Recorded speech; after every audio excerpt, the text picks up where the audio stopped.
Hey friends, welcome to another episode of the 10 Laws podcast with East Forest. I'm East Forest. Thanks for joining us this week. I'm really excited to share this very special conversation I had with Mooji. Mooji is a very well-known spiritual teacher who is based in Portugal, more or less, I believe. And I came across his work both online and Radha, when she was in India, she got to see him in person. And so there was sort of an alignment there. And I had this opportunity to create a track for Formless. And Formless is a record label that was co-founded by Justin Beretta, who's been on the podcast, of the Glitch Mob. And they're putting together this album of talks by inspiring teachers, including Jack Kornfield and Tara Brach and Mooji, Ram Dass, among others, and bringing really great musicians together, including Tycho and Caitlin Aurelia Smith, among others. And they asked me to create a track, and I immediately thought of Mooji, and I wanted to reach out to him to see if he'd be willing to engage in conversation, and then I could try to put it to music. And that's often how I like to work. I like to have conversations myself as opposed to diving into like an archives of people's work. And I was blessed enough that they said yes, and Mooji said yes. And so we did this conversation online and then recorded it on each of our ends, and they sent me the material, and it came to be the song that is now released that is called The Light of Truth. So if you haven't heard that song, it might be great to hear that in advance. It's wherever you listen to music out there, and you'll hear, little phrases here and there that were pulled from this conversation to make that song. It was a really beautiful, really special experience, and I'm just so excited that we're also able to share this entire conversation with you. So if you want to support Mooji and the various things that he's involved with, there's a lot of service and seva there, so you can go to mooji.org to learn more about ways that you can explore his world and what they're up to. On his site, on mooji.org, it says here, Mooji Baba has dedicated his life in service to all who desire to awaken into their natural self. So this conversation is really cool too, because as we got more into it, eventually he walked me through, what an honor and a pleasure. He walked me through this sort of meditation into awareness, this light of truth, right, that he's talking about. And you can do it too in real time on this meditation and inside this podcast. So I think you're going to enjoy it. And man, it's a fun one. So please check out the song that is now released and share it if that feels right to you. And yeah, I'm very excited to be able to present this now. I just want to say that in November of 2022, for all of our friends in Europe, I will be out there doing a series of tour dates and ceremony concerts and concerts. You can check out information and tickets for that at eastforest.org. And we'll probably be adding some dates in the United States as well. And I will be at the Ram Dass retreat, the Love Serve Remember retreat with my partner Radha, at the end of August, coming right up here. If you'd like to come out and experience some kirtan with Krishna Das, and I'll be doing a ceremony concert there. Radha will be doing yoga and movement. And it's just a great opportunity to be in the Sangha and to be in the community, much like we're talking about here with Mooji. So you can check that all out at East Forest, or we also share information, Instagram, East Forest, and all the other social media platforms, East Forest Music.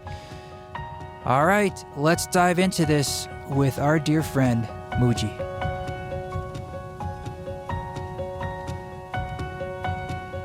Well, it's wonderful to be able to get this time. It's an honor, and thank you again for taking the time. I really value and appreciate the way we can merge potentially words and music to create essentially inspiration for people and tools that go beyond those things when they're separate. And sometimes when they come together, it's really special. And I'm looking forward to just exploring, what comes up for you, and then exploring that in the creative process and seeing it where it takes us. So thank you. Yeah, if it's okay with you, I'd like to just give you a couple prompts or questions, really, the things that are swimming in my heart, and I know many others, and just let you see what comes up for you from there.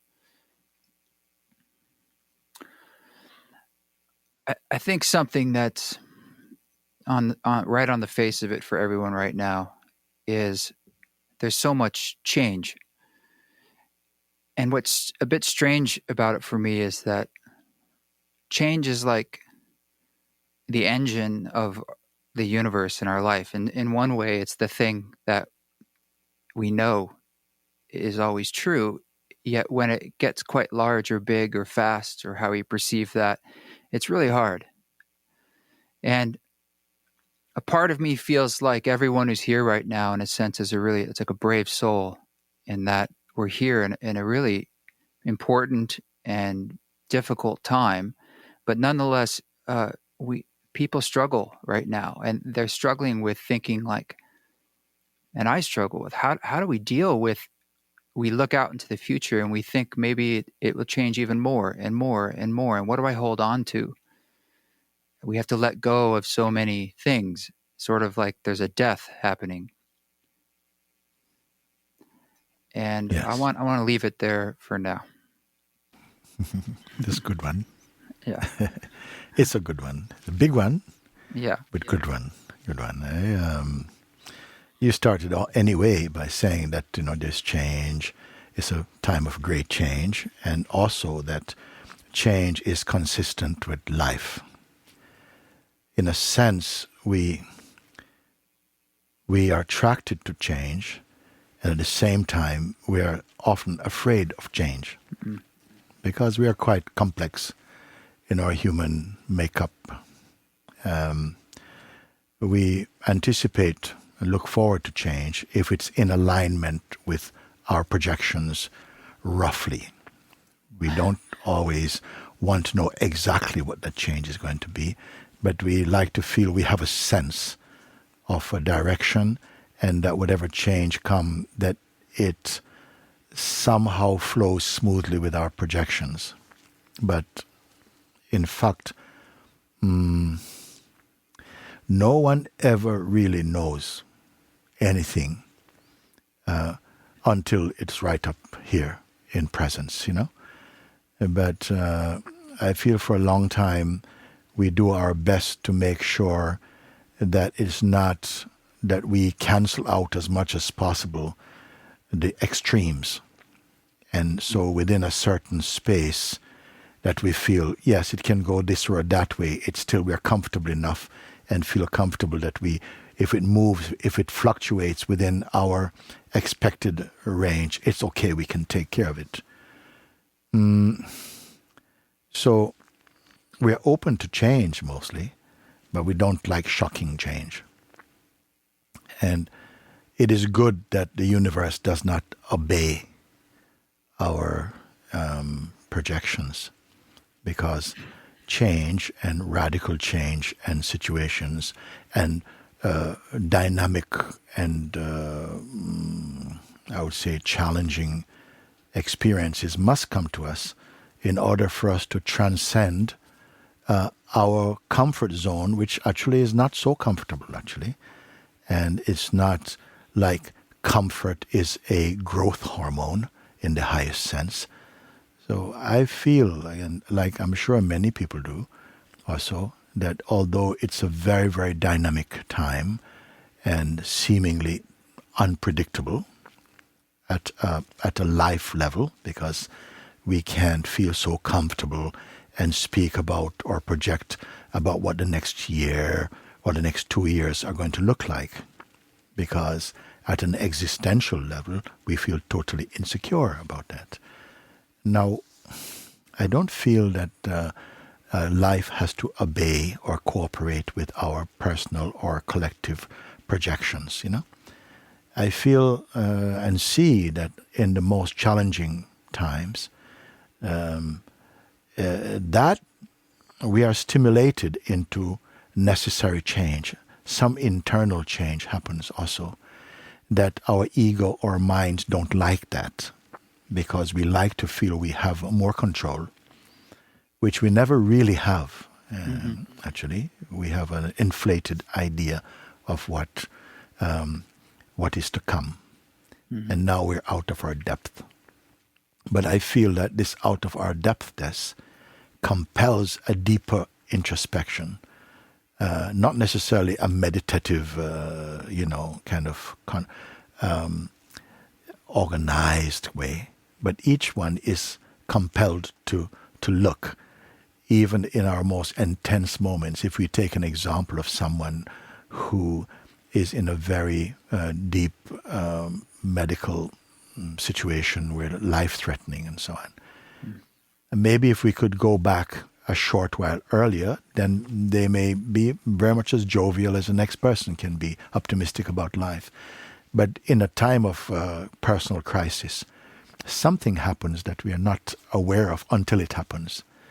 The mind, the attention, the consciousness turns inwardly and enters into some region internally that is so profound and so inescapably present that has nothing necessarily to do with future or time or our attachments or our ideas about life. It's like a soul introduction happens. And we are not so comfortable to talk about this in society because many people who come to that level of introspective or inner contact may feel a bit strange to talk about this, like you're going bananas or something maybe like that. So I feel actually, we should also remember to include many people for whom, say, this pandemic has been a tremendous rejuvenation, a renewal of many things, a sifting through much of what is unnecessary and a coming together of a more focus in another way, So it's not like it's all bad. Sometimes what feels bad is that we seem to lose control or have no control. But there are other things in life, because life is never really against the human soul, It's always offering, it's not vindictive. It's more corrective, offer opportunities to correct something and to introduce deeper levels of consciousness and awareness about who we are. So there is a very vibrant and optimistic aspect of all these difficulties that we really get a chance to hear about also. And if what you're speaking to, then it feels like it's the gift of what is happening. And for people to step into that, there's a level of trust that needs to open for them. And I think a lot of people, like myself included, like I have a lot of, there's sort of like these two aspects of my consciousness. I'll just call it my heart and my mind. And like my heart has these knowings that feel really strong. And I'll call that the trust I have in the universe. And just an understanding that's difficult to articulate. But my mind will often like to protect myself and say, yeah, but what about this? Or maybe you're wrong. Or, okay, you're 99% there, but let's keep 1% just in case, and people want to trust. I want to trust. I want to trust so fully that there is no doubt in my mind, yet I also don't want to push away this part of myself that's a part of myself, to honor the part that's saying, hey, I want to protect you. I'm here to look out for you, and not to say, hey, ego, you're bad, or you need to go away. It's like my whole self. So I want to ask you about trust and how do we lean into that? How do we essentially fall or die to be alive or engender that feeling in ourselves so we feel stronger stepping forward into all this change? Sometimes we have to be rendered desperate. I say sometimes when we are curious, we learn. When we are desperate, we discover. We can have it our own way in accordance to whatever paradigm suits us. Sometimes life takes the rein, and not sometimes, always, in matter of fact. And sometimes we are also compelled to trust, or at least to surrender. Surrender is a big part of coming into trust. When we feel that we are out of moves, and the sense of predictability is smashed. We're just made empty. This is a powerful time for human beings. We fear that, to come to a place where you're out of moves for a moment, or feel out of moves. And of course, the mind panics. Our conditioned identity and so on panics, because it's like, oh, what do I do? What do I do? And if it continues, we do come to a stage where what we fear will happen doesn't quite happen. Something unexpected can happen, like a widening, a deepening happens internally, where you come to see that the mind often exaggerates, what we fear is going to happen. At times when we think everything wonderful is going to happen, sometimes something feels like we are pushed up against a wall.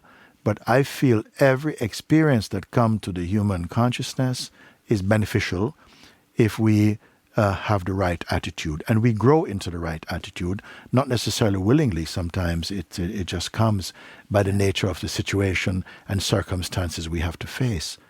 So about trusting, I feel is quite healthy when for a moment we run out of comfortable trust and we find deeper levels of being that we would not ordinarily discover if things went our way or the way of our mind every time. I mean, it feels like what you're saying is that on the face of it, like the point of being incarnation, of being here, is to face challenges and struggle, and it's not to avoid them. And that being the case, you mentioned about like these openings that come to us. What are things we could do, or maybe we can even right now, like get into a feeling of what it means to receive that, or what is that feeling of opening fully receiving the gift of what maybe feels like not a gift? It takes time, because by our conditioning, the reflex is to doubt and to tighten up. Yeah. And we must experience this also, because I feel that what we experience as challenging or difficult or traumatic are not always something against us at a deeper level. It may be against the idea we have of ourselves. But we come to see that often it is struggles and challenging moments that become like growth hormones for us at a deeper sense. At a shallower sense, we don't like to be challenged too deeply, because, that side, I would call more the ego side of ourself, like to have things under control, in alignment with our expectations or our projections. But often life has to intervene. It has to take hold somehow, and sometimes the boat is shaken, and you are stirred into a new level of discovering or creativity that perhaps you would not have found unless you are shaken, you see. And there is no human life, whether you're a king or an emperor or a dustman, who is exempt from, intense experiencing, you see. But how, I would imagine you're looking for a kind of witnessing to that, or a kind of loving of that experience, as opposed to be completely immersed in it or attached to it, because that's where the love comes later. Painful. The love and the appreciation can come later. At first, sometimes we are caught up so much in the traffic of our emotions and resistance and fears and the sense of desperateness. And sometimes these have to come up to the surface. And what I call challenging situations provoke that deeper cathartic reactions to what we feel we can't cope. But we are much stronger than we think. Mm. And when these things come up, sometimes we are shaken, and it can each one experience that in their own way, depending upon the depth of their maturity, at living from the inside out rather from the outside in, you see. So the more we are compelled, I feel many, many more people now are looking for help for greater understanding about life, are attending more meditation classes, are coming to retreats. They are provoked and stirred into that for that search, because the outer world seems very unpredictable, and the inner world, in terms of the levels of our attachments and dreams and aspirations, that also seems not reliable at some point. And there's levels deeper within us. We are so enormous in our capacity, and I feel very often we can live just on the surface of the potential of our existence. So for this reason, I'm saying that when we are shaken up, stirred up, I have also people who come here for a retreat or a visit for some days, and they come expecting, like, I've come for peace, come for peace. Even today, one man who is here now, he's been here before, he said, I'm all over the place right now. I actually came for peace, and I found like I'm so stirred up. I've not been so stirred up for a long time. You see? So this is a good example. This happened just maybe 1 hour ago, in fact. And he's saying, I'm so stirred up, everything. And so we had to talk about that a little bit and to say, actually, don't take that as some ultimate reading. What happens is that these things didn't come from here. But being here in this type of climate, in this type of intense atmosphere inwardly, because it's a very silent place, then all the noise inside is coming up to the surface, you see. And something doesn't like that. It says, no, I'm falling to bits and so on. Sometimes you have to fall into bits first. Sometimes I say to people, sometimes you go to hell before you go to heaven in yourself.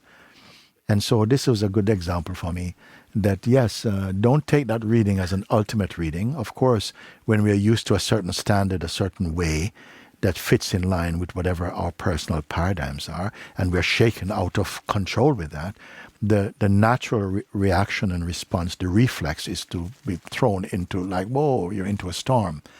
But that is not a bad thing. It's just sometimes the beginning of a deepening within oneself, a much more a chance of maturing more into the depths of your possibilities in life, you see.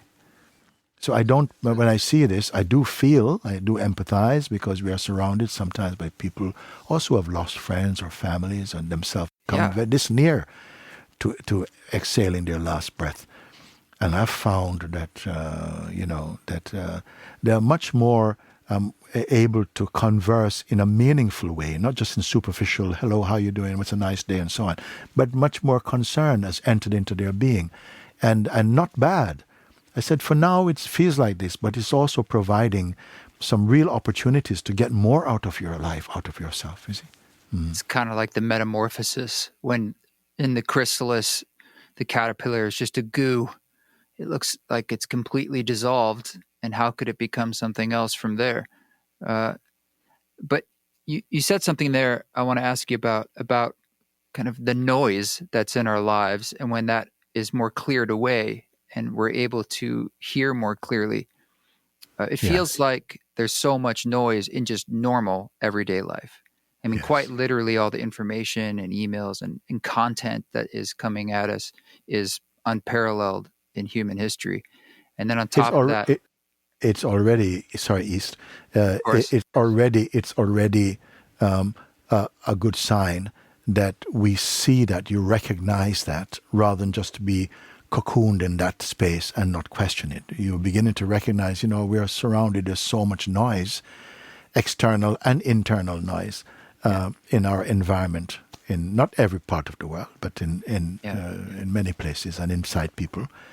And it leads to a natural urge to step out of that, to come into a more peaceful, because peace is natural for us, actually. People have to be reminded that happiness is your natural state. That's why when we are unhappy, when we are provoked into intense, something yearns to be back into happy, but not happy about our possessions or about things so external or so material, but just happy within one's being. Peaceful and content is for me real wealth, you know? I like to sit and feel the idea that this is a natural rebalancing into happiness, into bliss. It's an offering. It's you know, when we sometimes don't realize you know, what state we have been living in until you've come out of that state or you're moving out of this state. Then you can have a sense of where you're coming from. When we are so used to something, we're so used to a certain way, we're not able to evaluate that way, actually. It's only as you are evolving from one state to another state, maybe an higher state, that you can really look back and say, wow, that was really full of noise. I was so tense and so, you know, I was really so full of ideas, but I was not happy. Only when you are becoming and recovering your happiness. So these contrasts, they help us to evaluate, to assess what is the richness.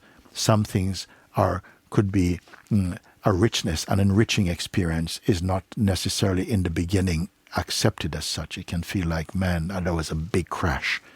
But what it led to was, you know, a rebirth in something. You see, the things are not so final because they feel terrible in the moment.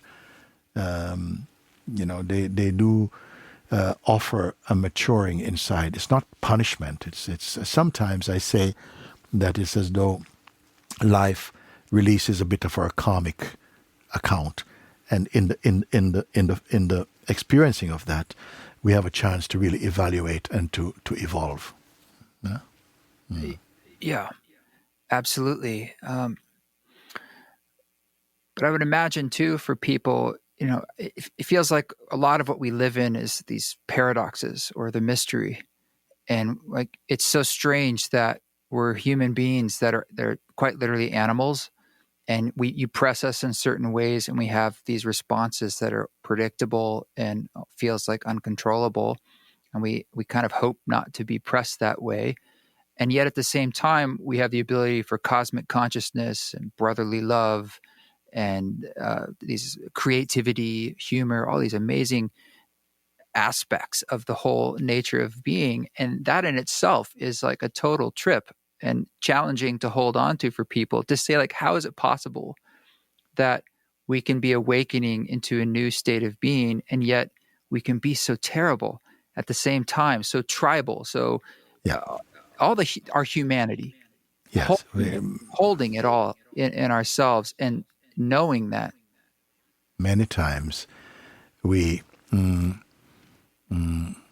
think more highly of ourselves than our capacity reveal.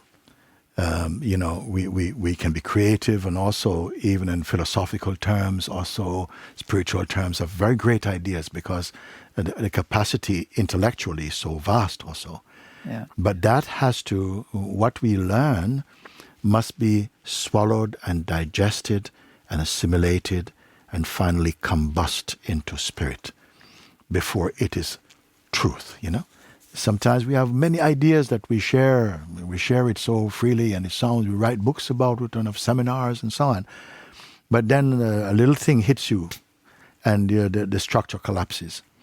So what we learn must be internalized. It must really be understood deep within ourselves. And life provides the raw material for the experience to deepen. We cannot evolve just in a bubble intellectually also.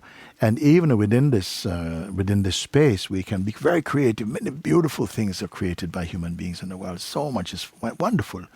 But we must also be strong enough to bear strong moments. And when they come and they wobble and everything, we think, whoa, your creativity is not so helpful then. You know, your wonderful our wonderful ideas about life and philosophies crumble. You see, we have to be strong through. So we have the capacity because, of course, our minds want the adventure of life and to grow and in wonderful ways. But simultaneously, there are beings in the world that will never have that chance, and not even that they even need it even.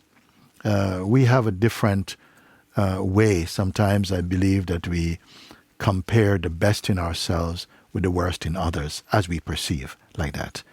And this is why I say, I have a way of saying that there's a wealth in poverty, and there's a poverty in wealth. And I'm not just meaning only material poverty. I mean like the wealth of understanding and knowledge and so on. Sometimes a deficiency can be in the life experience. Oftentimes people go and they do a study in university, they do a study somewhere. And then in England, where I spend so much of my time, then you have to come for work experience. And often people are much more qualified through their university programs, but when they come on the ground, they are not so, comfortable with the practicals.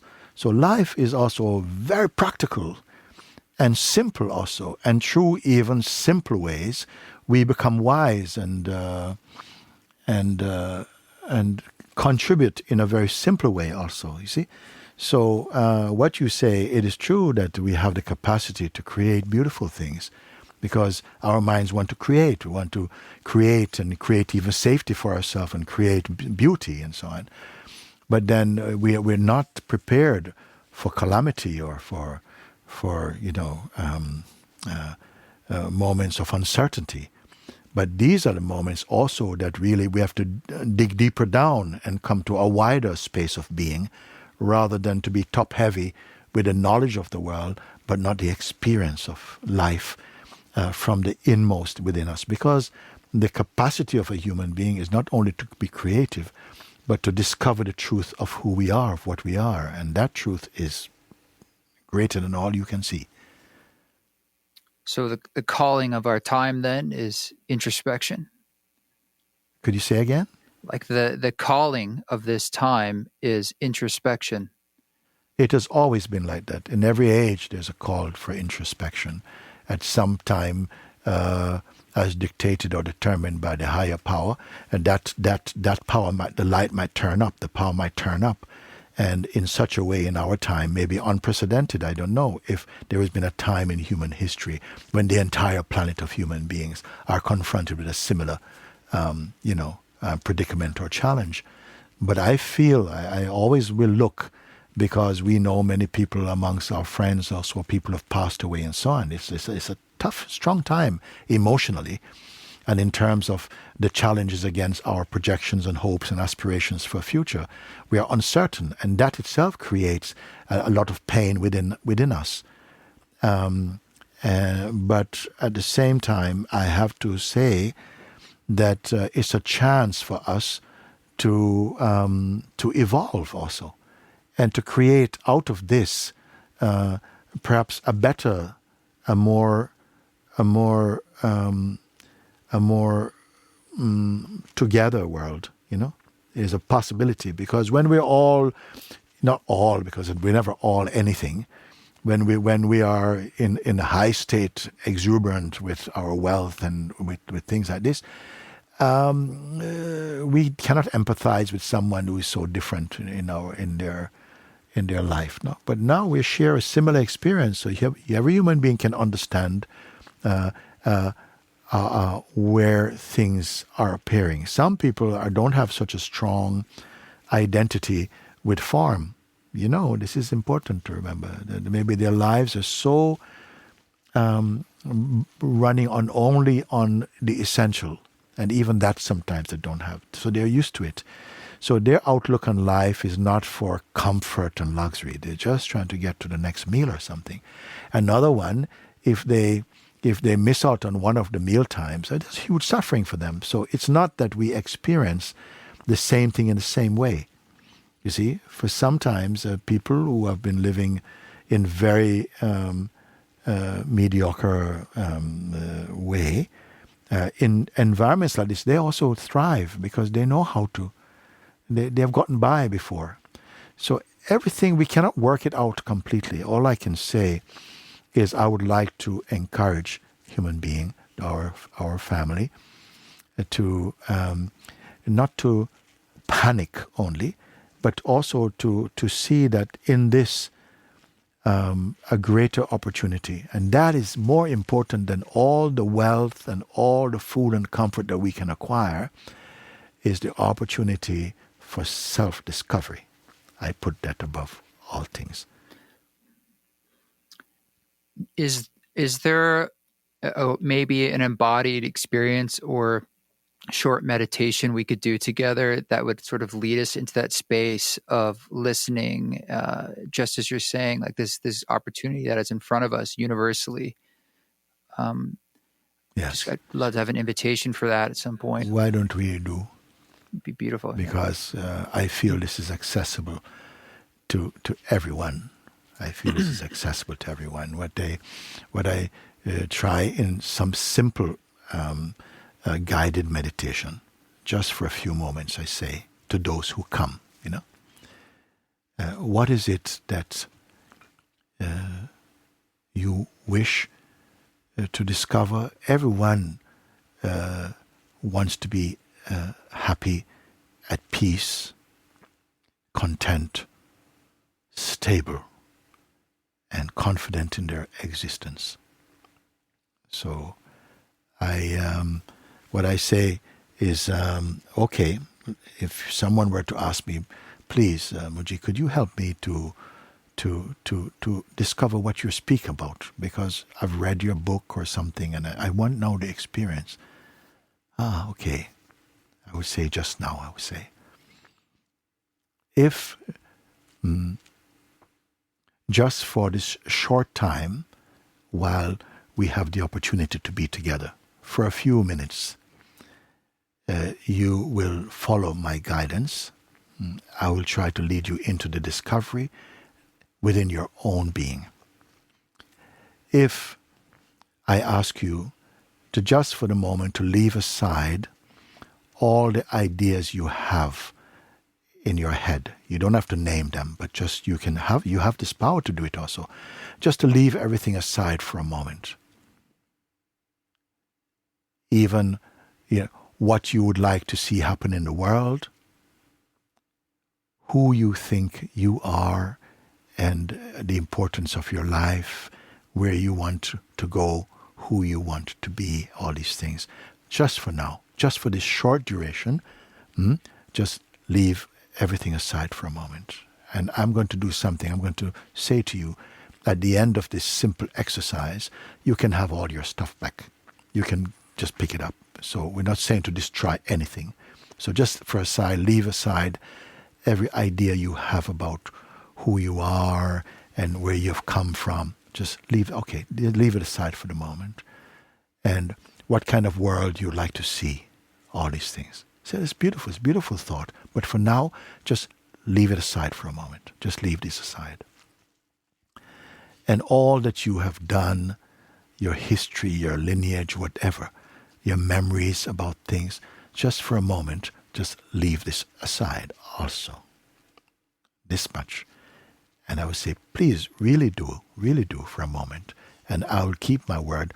Whatever, when we have finished this little exercise, you can take everything that you've left aside for the moment and carry on. But for now, because you've asked, I want to discover the truth of myself. Don't want to tell you in words what you are. I want to introduce you to that. So these things you have left aside, your ideas about the future, what you have experienced in the past, who you think you are, and what you want from your life. You want to be even enlightenment. All these things leave aside. All your attachments, your relationships, for a moment, just leave them aside for a moment. Try to be totally empty. So you're not a container of memories and intentions and desires and attachments. Leave everything. And you try it and see it's very simple to do. Just empty, empty, empty, empty. Imagine if everything that you have ever thought or wished to do or to be could just be taken out for a moment, just like you're taking things out and left aside for the moment. So you're totally empty of intention, empty of identity, like this, empty of imagination. Do it like that. In fact, you're not doing anything. You're simply allowing to leave the usual mind, behavior, and all of this aside. You're totally empty now. If you've done this, if you've come to this place, you will see if everything that you could think or imagine or feel or remember was left aside, willingly by your own intention, there will remain whatever that will be that cannot be taken. You can see now, it cannot be taken, cannot be moved. Everything else that have a shape and a time, a definition, an idea, a feeling can be left aside. And now, empty, empty, empty, empty, empty, empty. And you will see now why I ask that you allow yourself to come to this place of emptiness. So even if there's a sound outside, it doesn't matter. You're simply not to engage with that for the moment. And just pay attention, just be aware of what is. What is. Not something that you have, but just what is here. Just what is. And I just want to ask just a few simple questions that you can respond yes or no. You see, like that. But it was very important to get you to a place where you're totally empty. And I just want to ask you, that which is here, which I will not give a name, sometimes I just call it what is. Whatever it is, it is. What is here right now? Does it have any shape or size at all? Is it an object? Is it an object? East, you ask, so I'm asking. What is here in this? Does it have a name? I feel a sphere, oval sphere of space. You see a sphere that's left, but that is a shape, and that is a sensation, which I've asked, don't get into any sensation that you can perceive as an object, because it comes and goes. Whatever can appear will disappear. But what is really here, by itself, not imagined, I can ask you, what is here now? Are you imagining something, or is it just a sense of what is? What is? Everything as nothing as... Yes. Okay. Very good. Very good. I may ask you also, is there any boundary beyond which it is not? No. No. Very good. Very good. I may ask also, you say there's no shape, no size, no boundaries. That which is, and I trust your responses, that which is,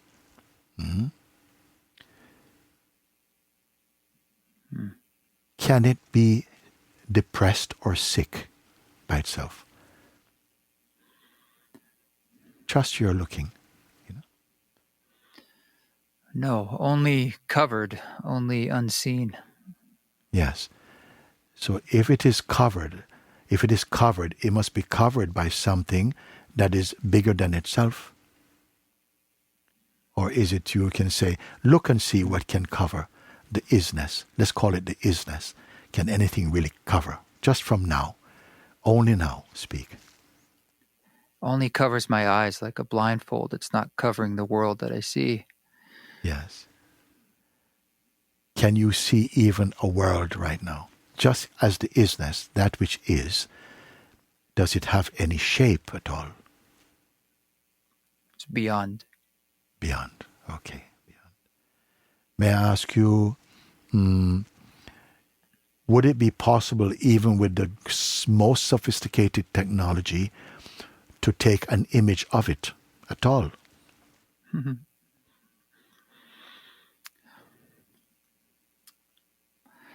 I wouldn't think so. I wouldn't think so. Okay. We are good. Just stay like you are. Just stay like you are. May I ask you if this is whatever, can it fade? No. No, it cannot fade. May I ask you, are you imagining this or perceiving this? Both. Okay. If you imagine, what are you imagining?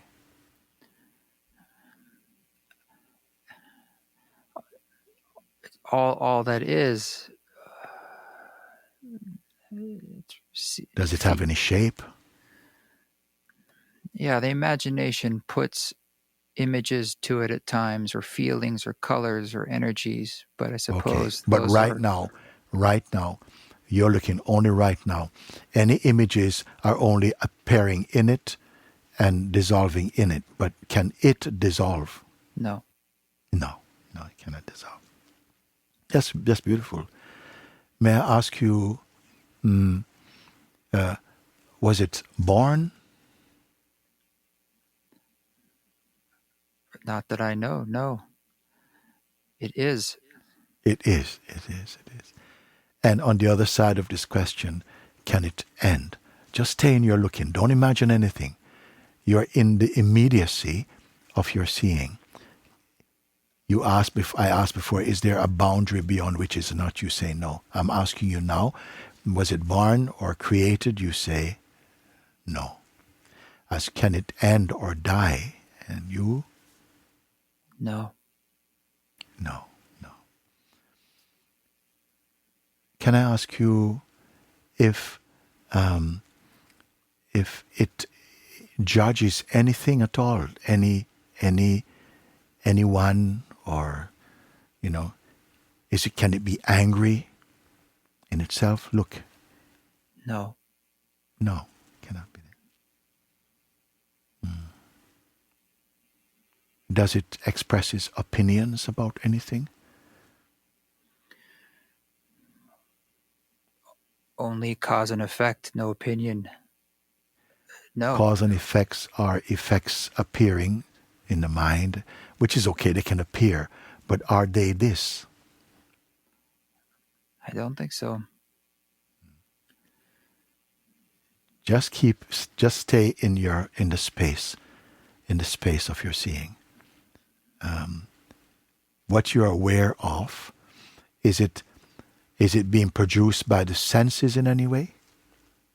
No. No. Okay. And is the mind outside of it or appear inside of it?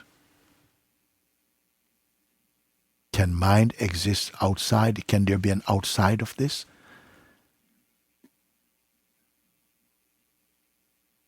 No. Why? It's all the same. It's All the same. It's all the same. Okay. And may I ask you, can it be owned or possessed by one group of people and used against another group of people? No, impossible. Not impossible. And if I can ask you one thing, that which you are aware of now, how near are you to that? I mean, do you have to walk to it, or is it too far, or is it near, or is it nothing like that? No distance. Inside it, no distance. Yes, no distance. And may I ask you, who are you in it at the moment? Are you in it as an object in vastness, or it's a bit different from this? How is it for you? We are it. We are it. Thank you. That's all I wanted to ask you. So from from the questions and the responses you've made that it is not an object, has no size, there's no limits or boundary beyond which it is not. It cannot fade. It was not born. It cannot die. It cannot be depressed. Can it become sick in any way? It itself? No. No. And also, it cannot be used or it cannot be used or owned by anyone and used against anything. It is beyond this altogether. And then I ask you, how far is it separate from you? And you say, no. So if these are your responses, I would say that what you are aware of is yourself. That's what is the self. That is pure being. Pure being. And did you, may I ask you also, you feel that you were in a state of hypnosis or anything in these questions? A state of calm, absolutely. Yes. A state of openness. Yes. A state of putting all the things aside is what feels like it opens the doorway. And that's so pleasurable. Yes. It's so pleasurable. And there's a running, a race, a nonstop task, the tasks, the concerns, the plans. It's such a contradiction that it feels so good to drop it, yet there's so much resistance to do so. Yes, both the running and the resistance to do so are also just shapes appearing and disappearing in that. Is this itself altered or affected by the running mind? Not at all. Okay, let me ask you now, can you throw it away, this? No.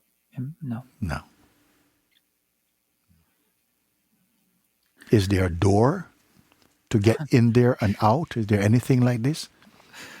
The closest door would be your heart or nothing, the nothingness. Yeah. Yes. And is it fading? Can it fade? No.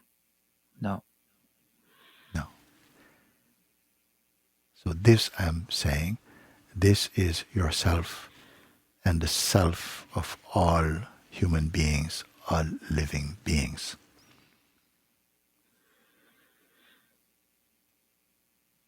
Just to be aware, and now thoughts and feelings and memory and time and people and everything are appearing in this, and moving in this and disappearing in this.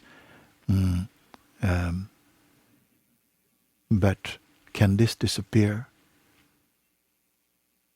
Is it imagined?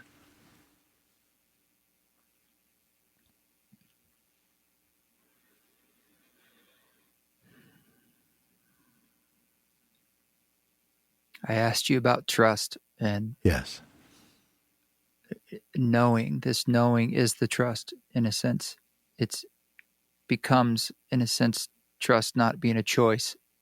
It's an acceptance. It's an experience. Yes. All experiences come and go. They have a beginning, middle, and end duration. Is this an experience that comes and goes? Or seemingly eclipsed by the attention going to something or like that? Appears to be eclipsed. Can it even be eclipsed even? No, we just sort of accept and forget. People say remember, right? Yes. That's a word that's thrown around a lot. Like we remember, or what does it mean to remember? Yes. While we have a strong sense of personal existence, we will have the feeling of remembering and forgetting this. But to this itself, which I say is the essence of our being, it is beyond remembering and forgetting within itself. And what is aimed at in I would say, really authentic self-discovery is to keep paying attention to this, bring your attention to this, because what happens is that the flow of the dance of personhood appears to eclipse this knowing in you, which is more than a knowing. It's a knowing being. It's a oneness in that. And so when we sit like we have just done, and you also, I believe you're recording this, you can listen again, and you can see that actually this is what is called awareness, no? Pure awareness. And if I should say to you, can it be lost? You have already said, no, it cannot be lost. Or I may say to you, try to be not aware. And you see that, wow, it's impossible. It's impossible to not be aware. But at the same time, the force of tendencies and habits in the mind can create a masking it, as it were. Just like sometimes I say that a fingernail can cover the sun, but the sun experiences no covering up. And that in just a simple exercise of sitting with this and clarifying and checking in, we call this the invitation to freedom. And many people are invited to sit for 10 minutes, 5-10 minutes, and just to listen and follow, not just believe, but to actually follow. And what do you find? And to stay with this discovering, and as simple as that. Somehow, in just putting the attention here in the heart of your own awareness, like this, magical, mysteriously, things begin to orient themselves within your being. They come to some kind of harmony, and naturally you discover that actually, rather than trying to push things about and try to make things go this way, that way. You're being in harmony. You're being in harmony in your own being. Your life somehow exudes this harmony. Your intuitive functions relaxes and flow. You become much more peaceful, less afraid, more present, and wise, actually, without having to study books and to do all these other things for a moment. That sense of centering is, I put it, one of the most valuable exercises. I don't even really want to call it so much a meditation. I call it a meditation. It's simply a guidance, a mirror. I sometimes call it the mirror of God. It's a mirroring of what really is here beyond the field of things that come and go, and even of the mind and personality. All these are like flickering lights in it, but it is not affected by that. Now, someone may say, but what's the point? I don't want to be not affected by life. I said, actually, you really do. Not that you are giving up, but that in the midst of the storm, that can be a storm, you find there is a silence and a stillness within you, which makes you much more able to flow and to function, even in the most trying of times. You don't get thrown out of yourself. So that is simply an exercise that I would offer to those who are so much loving your work and so on, to say, if you feel inclined, try this little exercise, a little pilgrimage within your own self. Thank you so much for that. It's really perfect. And I think it also comes full circle from some of the ways we were talking about this at the beginning, how to receive the gift And I love this idea of a mirror.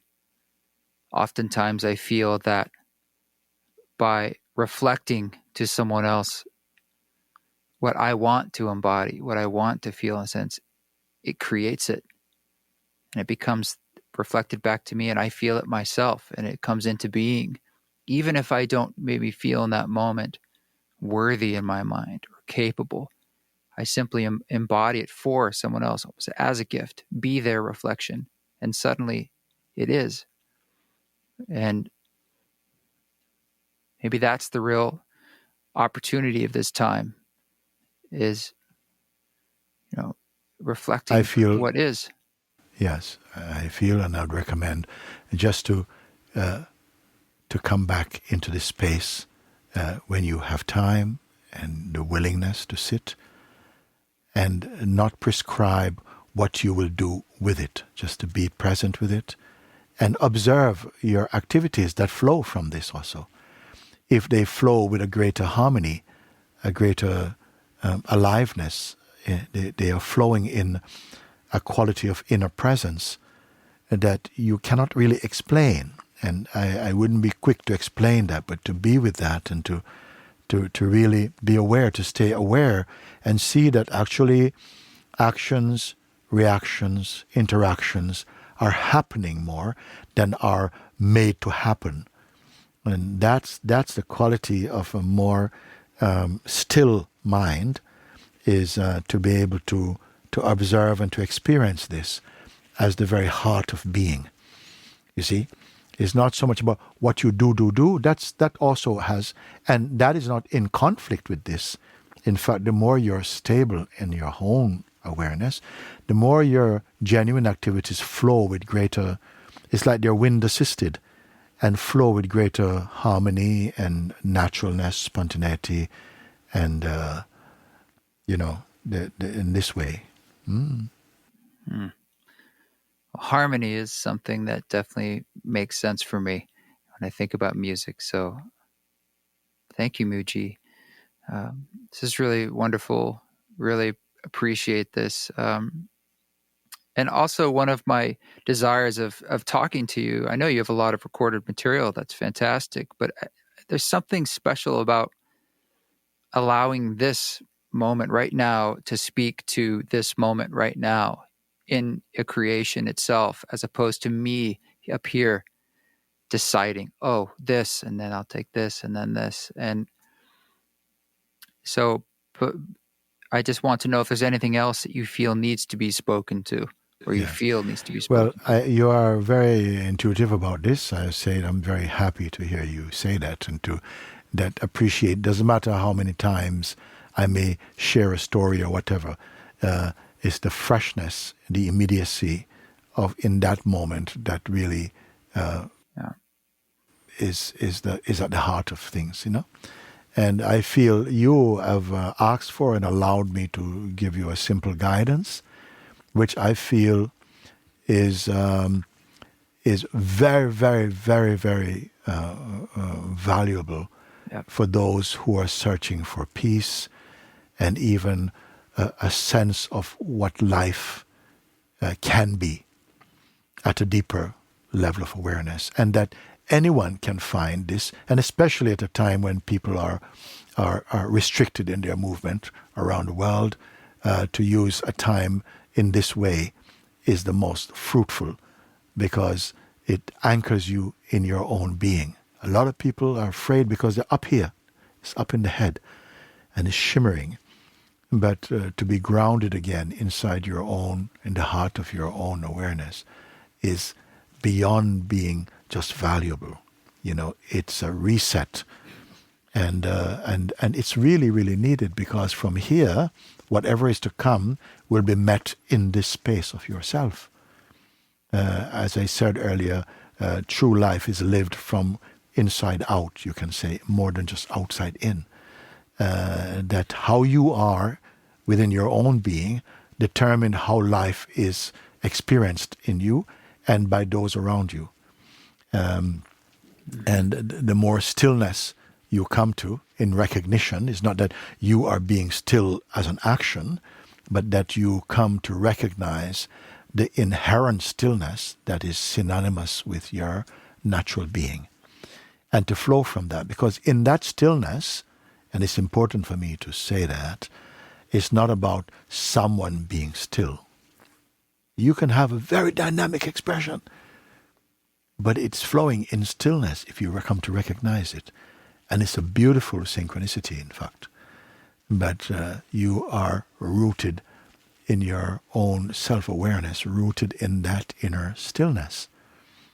So I don't want to, it's not the words stillness, the words self, but the essence that the words try to convey.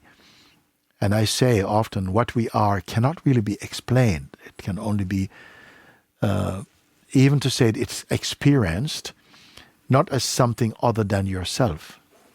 You see? So sometimes I ask the people also, if you can, sometimes if even quicker than what I've shared with you, but sometimes it takes a little bit more willingness and openness to say, if you in the moment leave everything aside without itemizing them, what if you don't touch any thought about what has passed, just leave all was past, and the concept of next, if you don't touch next or past, and in the present moment, don't hold to any shape, then discover what really is here. Because that, whatever you discover, is universal, it's not just personal. And when a human being can discover, when the person can discover the impersonal and the universal within yourself, you have done well with your existence to discover that. Beautiful. Thank you. Thank you, East. Very good. Yeah. Very good. Very fun. It's an honor and lovely to meet you and cross paths. Thank you very much. I've been listening to your music, and I saw some of the things you've done, and we have some good musicians here also, and they tell me, yeah, it's really good to listen to this this music here, and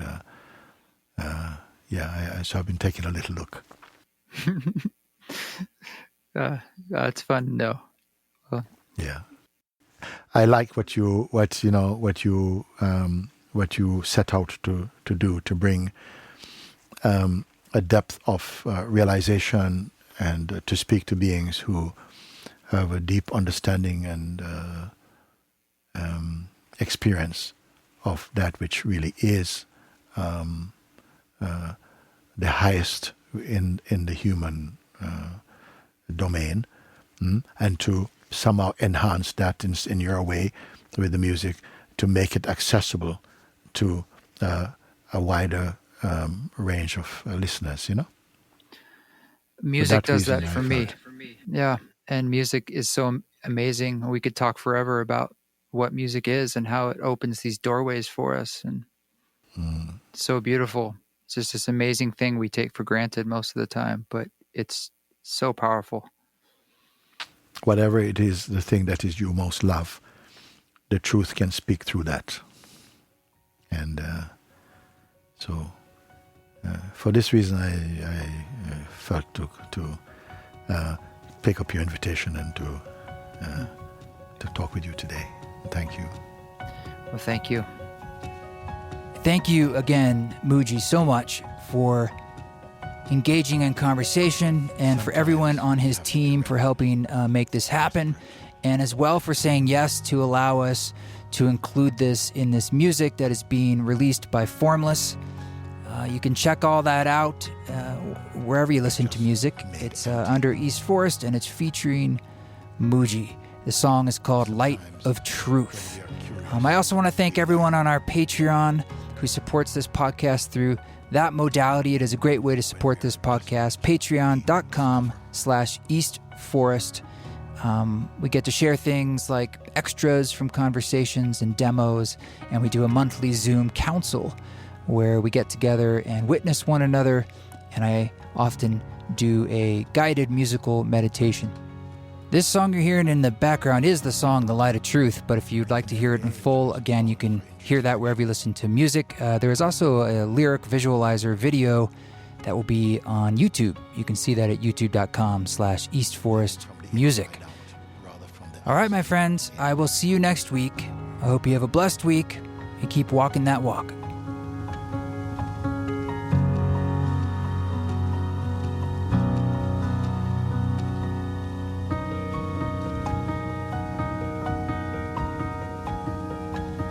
And I feel very often we can live just on the surface of the potential of our existence.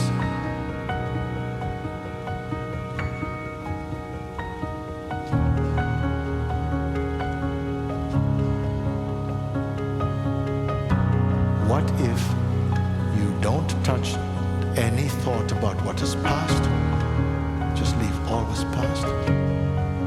And the concept of next, if you don't touch next or past, and in the present moment don't hold to any shape, then discover what really is here.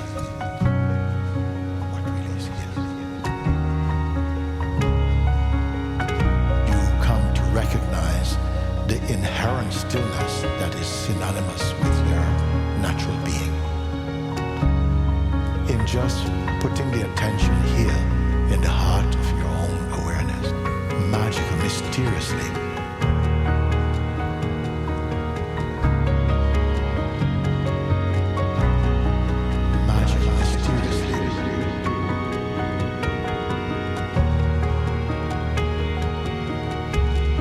things begin to orient themselves within your being.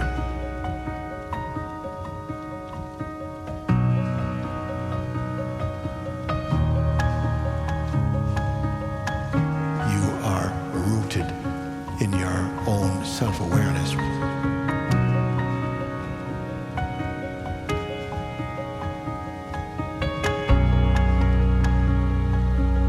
Rooted in that inner stillness.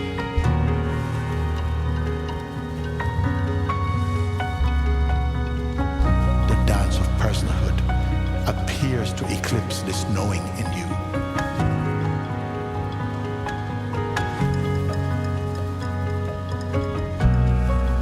Which is more than a knowing, it's a knowing being. It's a oneness in that. It's a oneness in that.